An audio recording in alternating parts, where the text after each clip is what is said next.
إن الحمد لله نحمده ونستعينه ونستغفره ونعوذ بالله من شرور أنفسنا ومن سيئات أعمالنا من يهده الله فلا مضل له ومن يضلل فلا هادي له أشهد أن لا إله إلا الله وحده لا شريك له وأشهد أن محمدًا عبده ورسوله يا أيها الذين آمنوا اتقوا الله حق تقاته ولا تموتن إلا وأنتم مسلمون يا أيها الناس اتقوا ربكم الذي خلقكم من نفس واحدة وخلق منها زوجها وبث منهما رجالا كثيرا ونساء واتقوا الله الذي تساءلون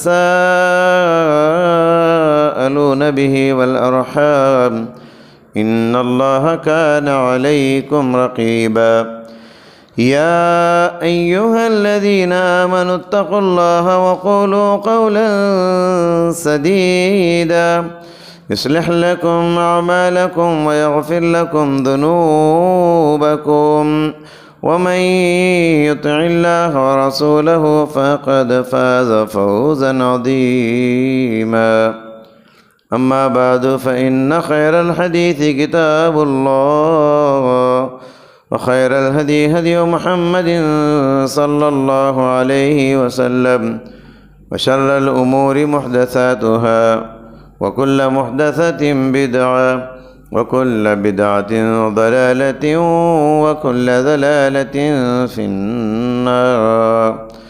أعوذ بالله السميع العليم من الشيطان الرجيم. بسم الله الرحمن الرحيم. ألا إن أولياء الله لا خوف عليهم ولا هم يحزنون الذين آمنوا وكانوا يتقون. حاضرین جمعہ، پردہ نشین خواتین اسلام، خطبہ مسنونہ کے بعد سورہ یونس کی آیت آپ کے روبرو تلاوت کی گئی۔ اللہ تعالیٰ کا ارشاد ہوا، بے شک اللہ کے اولیاء، اللہ کے ولی یا اللہ کے دوست، ان پر نہ کسی قسم کا خوف اور ڈر ہوتا ہے، نہ ان کے دل میں کسی قسم کا غم ہوتا ہے، رنج ہوتا ہے۔ الذین آمنوا وکانوا یتقون، اور اللہ کے ولی کون ہیں؟ جو ایمان والے ہوتے ہیں اور تقوی والے ہوتے ہیں۔ حضرات، اس آیت کریمہ کو عام طور پر آپ دیکھیں گے کہاں لکھا ہوتا ہے؟ درگاہوں پر اس آیت کو لکھے رہتے ہیں۔ مزاروں کے باب الداخلہ پہ اس آیت کو لکھا ہوا آپ پائیں گے، کیونکہ اس آیت کریمہ میں اللہ تعالیٰ نے بتایا کہ اللہ کے ولی کون ہیں، اولیاء اللہ کون ہیں، اور اللہ کے دوست کون ہیں۔ دو چیزیں انسانی زندگی کو بدمزہ کر دیتی ہیں۔ ایک ہے ماضی کا گزرے ہوئے زمانے کا غم، اور ایک ہے مستقبل کا خوف، یعنی آنے والے زمانے کا ڈر ہوتا ہے۔ گزرے ہوئے زمانے میں جو حادثات ہو چکے اس کا ایک غم ستاتا رہتا ہے انسان کو، اور آنے والے زمانے کا، فیوچر کا ایک خوف، ایک ڈر انسان کو لگا رہتا ہے۔ میرے ساتھ کیا ہوگا؟ میں اتنا مال تجارت میں لگایا ہوں، کیا ہوگا؟ نفع ہوگا کہ نقصان ہوگا؟ تو اللہ تعالیٰ نے یہاں صاف کر دیا کہ جو اللہ کے اولیاء ہیں، جو اللہ کے ولی ہوتے ہیں، ان کے اندر یہ دو خوف نہیں ہوتے۔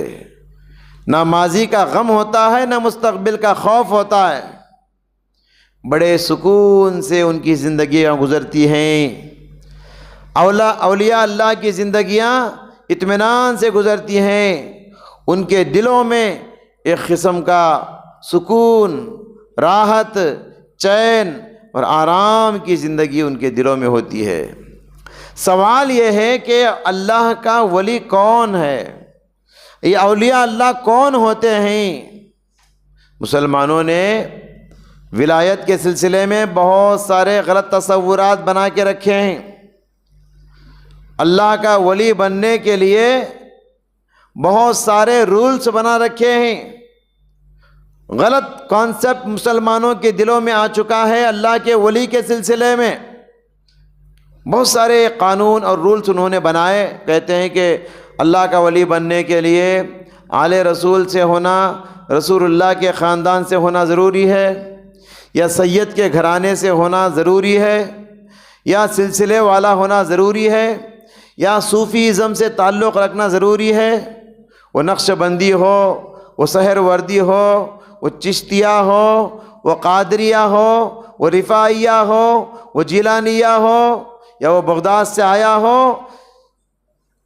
ان سب چیزوں سے وہ جڑا ہو یا ان کے ساتھ بیعت کیا ہو، تبھی جا کر وہ اللہ کا ولی بن سکتا ہے۔ اس طرح کے غلط سوچ، غلط تصورات بہت سارے نادان مسلمانوں کے ذہن و دماغ میں پل رہے ہیں۔ قرآن مجید نے ان سارے غلط تصورات کو رد کر دیا۔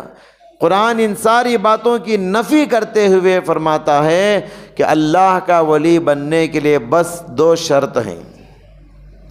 اللہ کا ولی بننے کے لیے بس 2 صفتیں انسان کے اندر ہو تو وہ اللہ کا ولی بن سکتا ہے۔ قرآن کہتا ہے الذین آمنوا وکانوا یتقون، پہلی صفت ہے وہ ایمان والا ہو، اور دوسری صفت ہے وہ تقوی والا ہو۔ ایمان والے کا مطلب کیا ہے؟ وہ اللہ پر ایمان لانے والا ہو، فرشتوں پر ایمان لانے والا ہو، کتابوں پر ایمان لانے والا ہو، رسولوں پر ایمان لانے والا ہو، تقدیر پر ایمان لانے والا ہو، آخرت پر ایمان ہو، جنت و جہنم پر ایمان ہو، قبر کی زندگی پر ایمان ہو، فرائض کو ادا کرتا ہو۔ تو ایمان والا ہونا ضروری ہے، شرک سے بچا ہوا، بدعت سے بچا ہوا، کفر سے بچا ہوا ہو، اسے کہتے ایمان والا۔ وَكَانُوا يَتَّقُونَ، اور تقوی والا ہونا ضروری ہے۔ تقوی کا مطلب ہے ایمان کے ساتھ اس کے پاس عمل بھی ہو، اور اس کے عمل کی بنیاد تقوی والا عمل ہو، یعنی وہ فرائض کی بھی پابندی کرتا ہو، نوافل کی بھی پابندی کرتا ہو، مستحبات کی بھی پابندی کرتا ہو، صرف حرام سے ہی نہیں بلکہ مکروہ سے بھی دور رہتا ہے، بہت سارے گناہوں سے دور رہتا ہے، اور اللہ کے حقوق بھی ادا کرتا ہے، بندوں کے حقوق بھی ادا کرتا ہے، کسی پر ظلم نہیں کرتا، کسی کا ناحق مال ان کا ہڑپ نہیں کرتا، کسی کے حق تلفی نہیں کرتا۔ ایسے آدمی کو کہتے ہیں متقی۔ تو جس کے پاس ایمان ہو، جس کے پاس تقوی ہو، یہ 2 صفات جس کے پاس ہیں، سمجھے وہ آدمی اللہ کا ولی بن سکتا ہے، وہ آدمی اللہ کا ولی ہے۔ وتر کی نماز میں جو قنوت وتر ہم پڑھتے ہیں اس میں اللہ سے کیا مانگتے ہیں؟ اللہم اہدنی فیمن ہدیت وعافنی فیمن عافیت وتولنی فیمن تولیت، وتولنی فیمن تولیت، اس کا معنی ہے اے اللہ مجھے ان اولیاء میں شامل کر دے جن کو تو نے اپنا دوست بنا رکھا ہے، جن لوگوں کو تو اپنا دوست بنا لیا ہے ان لوگوں میں مجھے بھی شامل کر دے، وتولنی فیمن تولیت۔ اب سوال یہ ہے کہ اللہ کا ولی ہم کیسے بنے؟ اب اس آیت کے اعتبار سے دیکھا گیا جس کے پاس 2 شرطیں ہوں وہ اللہ کا ولی بن جاتا ہے۔ اس اعتبار سے ہر صاحب ایمان اللہ کا ولی بن سکتا ہے، ہر ایمان والا آدمی۔ اس امت میں سب سے بڑے اللہ کے ولی صحابہ ہیں، اس امت کے سب سے بڑے اولیاء اللہ صحابہ ہیں، ابو بکر، عمر، عثمان، علی وغیرہ وغیرہ، عشر مبشرہ، اس کے علاوہ دوسرے صحابہ، سارے صحابہ اللہ کے ولی ہیں، اولیاء اللہ ہیں۔ اور صحابہ ایسے اللہ کے ولی تھے، ان کی قرآن کی تلاوت کو سننے کے لیے آسمان سے فرشتے آتے تھے کتنے بڑے اللہ کے ولی ہوں گے۔ حضرت اسید بن حضیر رضی اللہ تعالیٰ عنہ، بخاری کی حدیث ہے، رات میں تہجد میں اونچی آواز سے قرآن پڑھ رہے تھے، آسمان سے نور کا ایک سائبان آیا، نور کا ایک سائبان آیا، اور اس نور کو دیکھ کر ان کا جو گھوڑا بندھا ہوا تھا وہ ڈر گیا، گھبرا گیا، اور گھوڑے کے بازو ان کا بیٹا یحییٰ سو رہا تھا، وہ ڈر گئے کہ کہیں یہ گھوڑا میرے بچے کو روند نہ ڈالے، قرآن کی تلاوت کو روک دیے، وہ نور کا صاحبان چلا گیا۔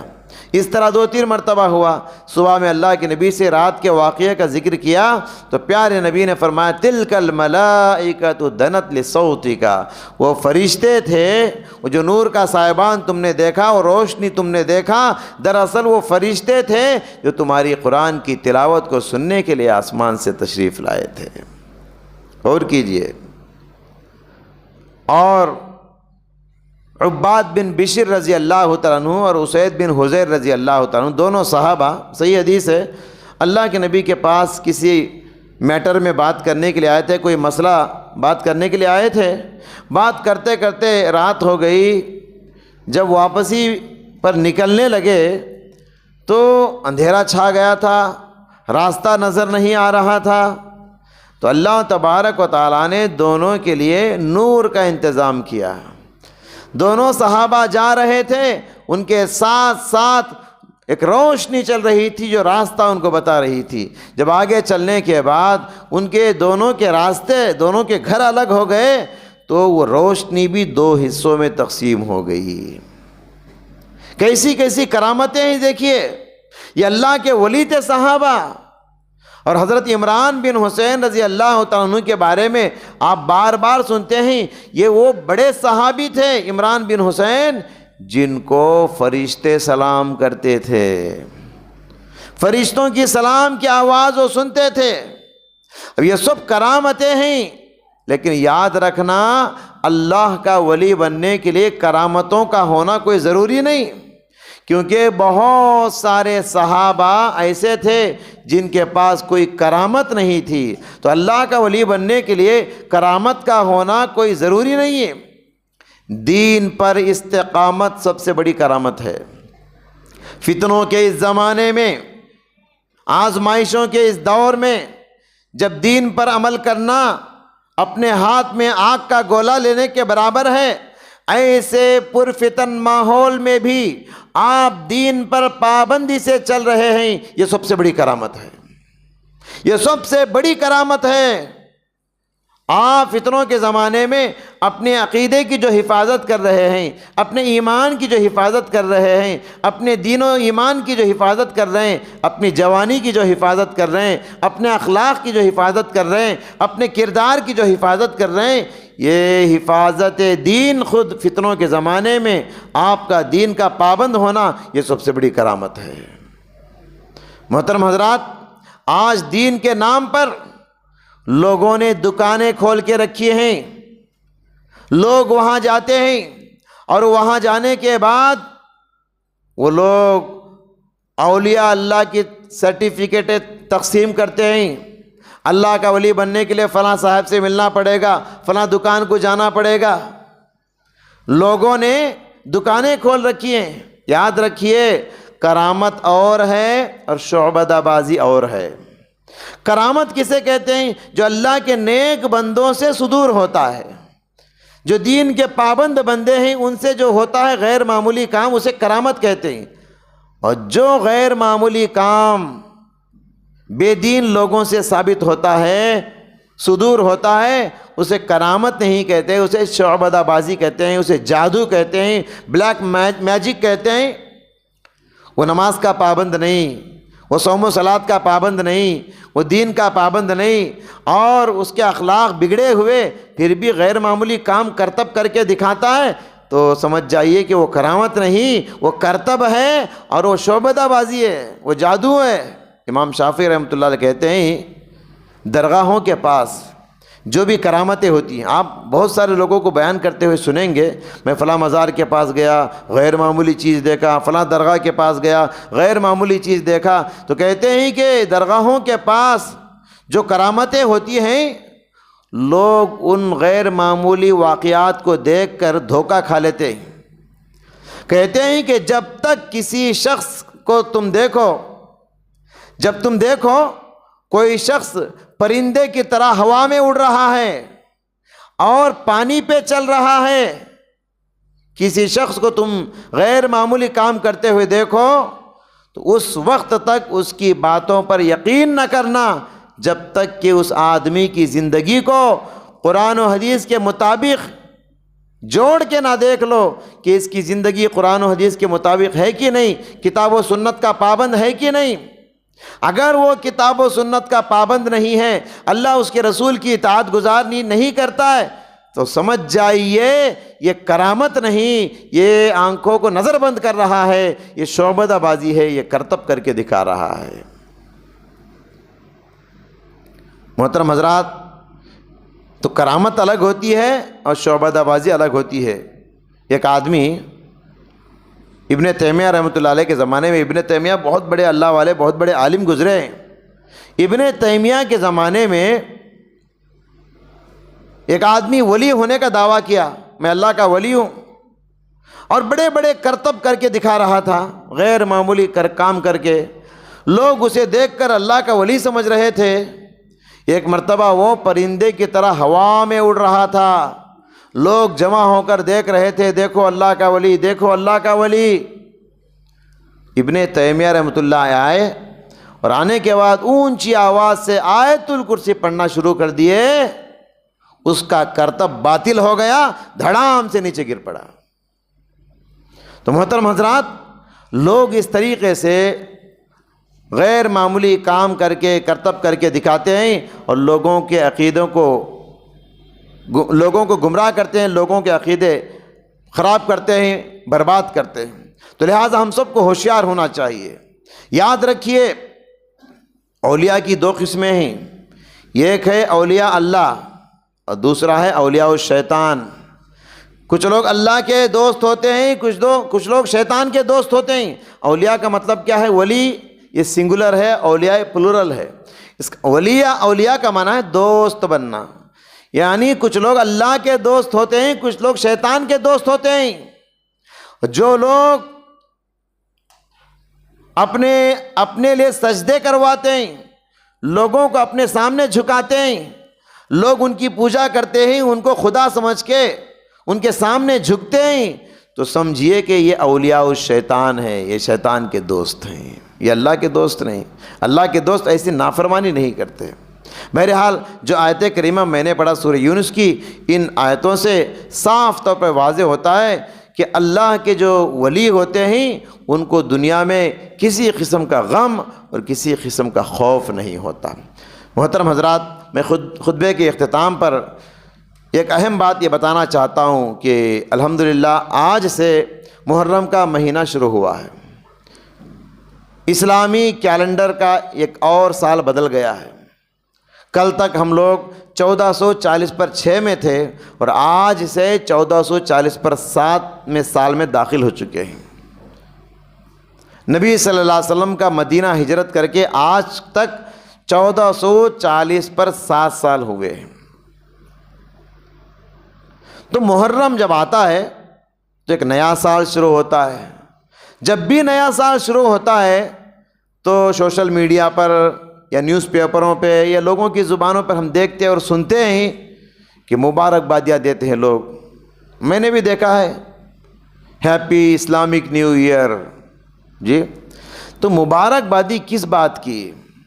زندگی کا ایک سال ختم ہوا اور زندگی میں ایک نئے سال میں ہم قدم رکھ چکے ہیں۔ تو دنیا والے کیا کرتے ہیں عام طور پہ؟ یہ کمپنی کا اونر بھی کیا کرتا ہے، ایک سال میں کیا نقصان ہوا، کیا فائدہ ہوا، آگے مجھے کیسا پلان بنانا ہے نا؟ تو ہم بھی اپنے ایمان کا جائزہ لیں۔ زندگی کا ایک سال ختم ہو چکا ہے، زندگی میں ایک نیا سال شروع ہو رہا ہے، تو گویا ایک سال میں میرے ایمان کا جائزہ میں لوں۔ میں کتنی نمازیں پڑھا ہوں، کتنی نمازوں میں سستی کیا ہوں، خاص کر فجر کی نماز میں کتنی نمازیں میری چھوٹ گئی ہیں، ایک سال میں نے کتنے بار قرآن کو پڑھ کے ختم کیا، ایک سال میں نے کتنا صدقہ و خیرات کیا، ایک سال میں میں نے کتنا ذکر و اذکار کیا، ایک سال میں میں نے کتنی غریب نوازی کی، رشتہ داروں کا کتنا خیال کیا، ایک سال ختم ہوا تو ایک سال میں کتنے اچھائیاں مجھ سے ہوئی، کتنی برائیاں ہوئی، کتنی نافرمانیاں ہوئی، کتنی نیکیاں ہوئی، اس کا جائزہ لینا چاہیے۔ اگر ہم سے نافرمانیاں ہوئی ہیں تو اللہ سے توبہ کر کے آنے والے سال کو گزشتہ سال سے بہتر بنانے اور خوشگوار بنانے اور عزائم کو مضبوط کر کے نیکیوں میں شروع دن سے ہی آگے آگے رہنے کے لیے ایک ٹائم ٹیبل بنائیں، ایک پلان بنائیں، اس کے بغیر ہم کامیاب نہیں ہو سکتے۔ حضرت عمر رضی اللہ عنہ کہتے تھے حاسبوا انفسکم قبل ان تحاسبوا، لوگوں قیامت کی گھڑی قریب ہے، حساب کی گھڑی قریب ہے، بہت جلد تم اللہ کے پاس حساب دینے کے لیے جانے والے ہو۔ زندگی کا ایک ایک سال کا حساب، زندگی کے ایک ایک مہینے کا حساب، زندگی کے ایک ایک ہفتے کا حساب، زندگی کے ایک ایک دن کا حساب، زندگی کے ایک ایک گھنٹے کا حساب، زندگی کے ایک ایک منٹ اور لمحے کا حساب مجھے اللہ کے پاس دینا ہے۔ یہ احساس زندہ ہونا چاہیے۔ اپنی زندگی کا جائزہ لیجئے۔ حضرت عمر کہتے تھے حاسبوا انفسکم قبل ان تحاسبوا، لوگو اللہ تمہارا حساب لینے سے پہلے زندگی میں خود اپنا حساب لے کر دیکھ لو۔ وَوَزِنُوهَا قَبْلَ أَن تُوزَنُوا، اللہ تمہارے نامۂ اعمال کو، نیکی بدی کو تولنے والا ہے۔ قیامت کے دن ترازو میں نیکی بدی تولی جانے سے پہلے زندگی میں اپنے آپ کو تول کر دیکھ لو، تم نیکی میں کہاں کھڑے ہو، تم گناہ میں کہاں کھڑے ہو۔ اپنے آپ کا حساب لو، اپنے آپ کا جائزہ لو، اپنے آپ کا محاسبہ کرو، ورنہ بہت پچھتاؤ گے۔ لوگوں نے، دنیا والے مادہ پرست بن چکے ہیں، دنیا کے غلام بن چکے ہیں، پیسوں کے غلام بن چکے ہیں، آخرت کو فراموش کر چکے، جنت کو ذہن سے نکال چکے، نارے جہنم کو، قیامت کی ہولناکیوں کو، قبر کی شدت کو لوگ بھلا چکے۔ بس دنیا دنیا، اور دنیا میں ایسے جی رہے ہیں گویا کہ ان کو مرنا نہیں ہے، قبر میں جانا نہیں ہے، ایسے جی رہے ہیں۔ زندگی میں ایک نیا سال آیا، ہیپی برتھ ڈے کے نام سے مناتے ہیں۔ زندگی میں ایک نیا سال آیا، ہیپی میرج ڈے کے نام سے مناتے ہیں۔ زندگی میں ایک نیا سال آیا، ہیپی نیو ایئر کے نام سے مناتے ہیں۔ یہ ہیپی کس خوشی میں آپ ہیپی بنا رہے ہیں، خوشیاں منا رہے ہیں؟ کیا آپ کو اس بات کی خوشی ہے کہ زندگی کا ایک سال کم ہو گیا، آپ قبر کے ایک سال قریب ہو گئے، میں اور آپ موت کے ایک سال قریب ہو گئے؟ تو کیا موت سے قریب ہو کر بھی ہم کو خوشی ہو رہی ہے؟ قبر سے قریب ہو کر بھی ہم کو خوشی ہو رہی ہے؟ جس کا ایمان یوم آخرت پر ہو، جس کا ایمان قیامت پر ہو، ایسا آدمی ایسی خوشیاں نہیں منائے گا۔ پیارے نبی صلی اللہ علیہ وسلم نے سچ فرمایا، لوگوں لو تعلمون ما اعلم، جو غیب کی خبروں کو میں جانتا ہوں، جو آخرت کے عذابوں کو میں جانتا ہوں، اگر تم جان لیتے تو تم بستروں پر مزے لے اٹھنا چھوڑ دو گے اور جنگلوں میں نکل جاؤ گے، وہیں عبادت کرتے کرتے گزر جاؤ گے۔ لو تعلمون ما اعلم لضحکتم قلیلا ولبکیتم کثیرا، پھر آگے فرمایا جو باتیں میں جانتا ہوں اگر تم جان لیتے، زندگی میں تمہارے چہروں کی مسکراہٹیں ختم ہو جائیں گی، لوگ تم کو ہمیشہ روتا ہوا دیکھیں گے۔ تو مومنوں کی شان یہ بتائی گئی، وہ فکر آخرت میں ہنستے کم ہیں، روتے زیادہ ہیں، اور ہم لوگوں کی حالت یہ ہے ہمیشہ ہنسی ہنسی، ہیپی ہیپی، خوشی خوشی، انجوائے کرو، موج مستی کرو، گھومو پھرو۔ مسجدوں سے دور ہماری زندگیاں، آخرت سے دور ہماری زندگیاں، قرآن سے دور ہماری زندگیاں، اللہ سے دور ہماری زندگیاں۔ جب اچانک موت کا فرشتہ حاضر ہو جائے گا، اس وقت کیا کرو گے؟ لولا اخرتنی الی اجل قریب، اس وقت بندہ کہے گا پروردگارا زندگی کا ایک اور چانس دے دے، ایک اور موقع دے دے، فاصدق واکن من الصالحین، دوبارہ دنیا میں آ کر صدقہ کرتے ہوئے سجدے میں سر رکھ کے گزار دوں گا باقی زندگی۔ اللہ فرمائے گا لولا اخرتنی الی اجل فاصدق واکن من الصالحین ولن یؤخر اللہ نفسا اذا جاء اجلها۔ اللہ فرمائے گا میرا قانون ہے یہ ایک بار موت آ جانے کے بعد دوبارہ زندگی نہیں. بدلنا ہے تو ابھی بدلو، نیک بننا ہے تو آج ہی نیک بنو. میں آئندہ سے نیک بنوں گا، آئندہ سال سے کروں گا، بعد میں کروں گا. یہ شیطان کا بہت بڑا حملہ ہے. جو آدمی یہ کہتا ہے کہ میں بعد میں نہیں، ابھی نہیں تو کبھی نہیں. جو کرنا ہے آج سے کرو، ابھی سے شروع کرو. پیارے نبی نے کیا تصور دیا، کتنی پیاری بات فرمائی. اللہ کے نبی صلی اللہ علیہ وسلم نے صلی صلاۃ مودع، تم نماز پڑھ رہے ہو یہ سوچ کر نماز پڑھو یہ زندگی کی آخری نماز میں پڑھ رہا ہوں. ہر نماز کو یہی تصور کے ساتھ، ہر نماز، جب ہر نماز اس تصور کے ساتھ ہم ادا کریں گے، موت کو ذہن میں رکھ کر، آخرت کو ذہن میں رکھ کر، تو پھر ہم لوگ خوشیاں کیسے منائیں گے. میں آخری نماز پڑھ رہا ہوں، اگلی نماز میری جنازے کی نماز ہوگی. یہ تصور ہمارے دماغ میں ہو تو کیا خوشی ہوگی. لا عیش الا عیش الآخرہ. پیارے نبی نے فرمایا اصل آرام تو آخرت کا آرام ہے. آرام کرنے کی جگہ دنیا نہیں، دنیا محنت کرنے کی جگہ ہے. اللہ کی بندگی کرتے ہوئے، عبادت کرتے ہوئے اپنے آپ کو تھکاؤ، اور عبادت کرتے ہوئے نہ رکنا ہے نہ تھکنا ہے. اتنی عبادت کرو کہ موت آنے تک عبادت کرتے رہو. وَاعْبُدْ رَبَّكَ حَتَّىٰ يَأْتِيَكَ الْيَقِينُ. اللہ نے فرمایا کہ موت آنے تک عبادات میں زندگی گزارو. تو لہٰذا زندگی کا ایک سال ہمارا کم ہو گیا ہے. ہماری عمر بہت جلدی موت کے قریب جانے والی ہے. عمر پگھل رہی ہے ہماری. برف جیسا ہوتا ہے نا، برف کے گڈھے کو، ڈھیلے کو نکال کے باہر رکھیے، پانی ہوتا ہے، دیکھتے ہی دیکھتے لمحات میں وہ پگھل جاتا ہے، غائب ہو جاتا ہے. یہاں تھوڑی دیر پہلے برف کا ایک ڈھیلا تھا، اب کہاں ہے وہ؟ غائب ہو گیا. ہماری عمر بھی ویسے ہی پگھل رہی ہے. شاعر نے کہا مثل برف ہو رہی ہے عمر کم، مثل برف ہو رہی ہے عمر کم، دن بدن لمحہ بلمحہ دم بدم. لہٰذا محترم حضرات آخرت کی فکر کرو. دنیا والے دنیا میں مگن ہیں، لیکن ہم دنیا والے نہیں، ہم آخرت والے ہیں. ہم آخرت کے لیے پیدا ہوئے اور آخرت کے لیے جی رہے ہیں اور آخرت کے لیے مر جائیں گے. اللہ سے دعا ہے اللہ تعالی ہم سب کو اس زندگی میں ہمیشہ فکر آخرت کو تازہ رکھنے کی توفیق عطا فرمائے. ہمیشہ آخرت کے لیے محنت کرنے، آخرت کے لیے توشہ جمع کرنے کی توفیق عطا فرمائے. محرم کے حوالے سے انشاءاللہ مزید بہت ساری باتیں اگلے جمعہ میں آئیں گی. میں ایک اعلان پر اپنی بات ختم کرتا ہوں. الحمدللہ اسکول کھل چکے ہیں، ہمارے بچے چھٹیاں منا کر اسکول جا رہے ہیں. تو ہمارے اس مسجد میں بھی بچوں کے لیے مکتب کا انتظام ہے.